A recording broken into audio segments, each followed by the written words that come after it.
कोकण संध्याच्या दणक्यानंतर तहसीलदारांना जाग। वाघेवली खाडीतील वाळू माफियांविरुद्ध कारवाई।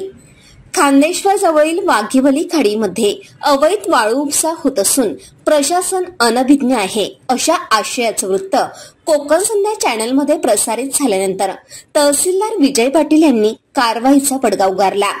खाडीतील वाळू माफियांचे संक्शन पंप खाडीमध्येच बुडवून नष्ट करण्यात आलाय। या प्रकरणी फक्त नावापुरती कारवाई न करता वाळू माफियांविरुद्ध मोक्का लावावा अशी मागणी पत्रकार मित्र असोसिएशनने केली आहे।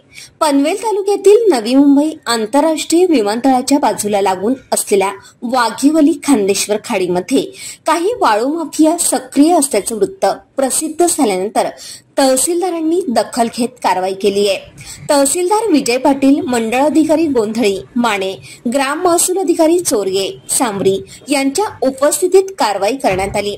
पनवेलमध्ये अवैधरित्या रेती उपसा अथवा वाहतूक कोणी करत असेल तर त्यांच्यावर कडक कारवाई करण्यात येईल असा इशाराही तहसीलदार विजय पाटील यांनी दिलाय। ब्युरो रिपोर्ट, कोकण संध्या न्यूज, पनवेल।